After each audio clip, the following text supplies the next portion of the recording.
It is Durban Network. Njengamanje nginobaba uMkhize, uchairperson we-MK Labour Desk kwiLembe region.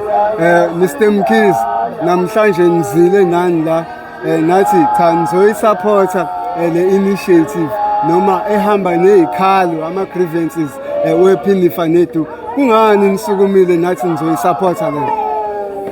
Iqiniso lithi mhlonishwa sekukaningi sibuka umasipala weTheku uMetro la emgaqweni la kudayisa khona omama bethu esikhuliswe ngayo le mpahla abayidayisayo. Sibona amaphoyisa ethatha impahla zabo, sibona amaphoyisa ebaluyisa ngenxa yokuthi bathi abanawo ipermit. Kodwa ama-permit bawa-applyela kodwa still ama-permit abawatholi. So now umbuzo ke uthi kungani pho bebasuse.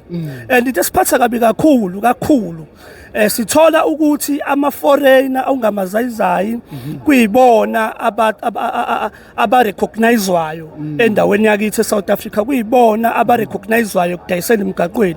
Uma kuthathwa impahla zomama abasidayisa emgaqweni base-South Africa, ezamazayizayi ithathwe ezama-foreigner.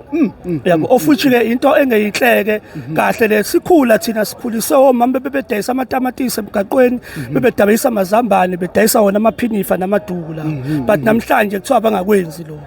Yabo, and imisebenzi ayikho futhi. Ayikho imisebenzi. Yabo, so manje into embi ke kakhulu. That is why today sithe no, asithatheni stand sime siobaba noma sisabantu besilisa silekelele omama kule mashi ekuthenini bezolwela izwe labo, bezolwela umnotho wabo ngoba umnotho wase-South Africa lo. Njengamanje sibona izitolo okuyizona okubhlungu kakhulu umhlonishwa. Sekune competition ama-foreigner ezitolo zawo. Ayinciphisa imali yePhinifa. iPhinifa omama badayisa 150 le mgaqweni, bona badayisa 100 rand. Of which bayibulala imali yomama base-South Africa. Yabo, asikwazi ukuphila kanjalo vele. Which and everybody oyesitolo nasemgaqweni uzohlanganisa abuka ukuthi kucheap esitolo angatheki emgaqweni. Ziyalamba ke ingane zethu iyafa imizi.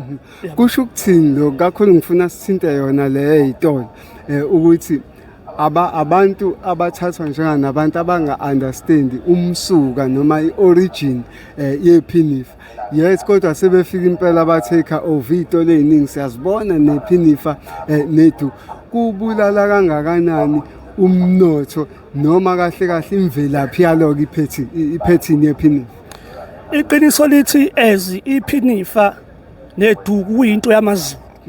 Siqale lapho nje, into yamaZulu iPhinifa neDuku.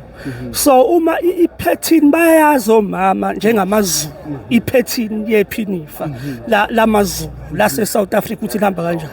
iPhinifa lase Nigeria nePhinifa lase South Africa alifani, i-design yalo alifani. So njengamanje iPhinifa njengoba bona sebedayisa naseyitolo, obviously abantu njengoba bedayisa imali cheap, obviously bazolibalekela emgaqweni. Uyayibona lo. So that is why silwa sithi abahambe ama-foreigners, especially lawa ahleli ngokungekho emthethweni. Lawa ahleli ngokungekho emthethweni eSouth Africa awahambe, and yiwo lawa enza ubugebengu kakhulu. Lawa ahleli ngokungekho emthethweni. Uyabona, ngoba angeke iforeigner ehleli ngokusemthethweni lenza ubugebengu ngoba liyazi ukuthi ka-Home Affairs liyavela. Yabo, kulula ukulibamba balenza ubugebengu. That is why ke today sithi no, awahamba ama-foreigner. Sesidluleka na ukuthi ama-foreigner sithi amazayizayi ngoba lento ibhlungu manje. Iya-affecta umphakathi wase-South Africa. Kubhlungu ukuthi usuke ugibele ngo-200 rand usuka noma ikanongoma uze eThekwini uzodayisa, uphindele emuva ungakaze kuthembele.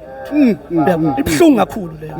Yes, ilokho-ke nje kusenze sathi no, asiyisupporte, sithathe initiative yokuthi sime nomama nosisi bethu akuyibona abaphilisa imindeni kunemizi ephila ngokudayisa emgaqweni. So ilokho nje kakhulu. Mfowethu Mkhize, siyabonga isikhathi sakho. Siyabonga baba kakhulu.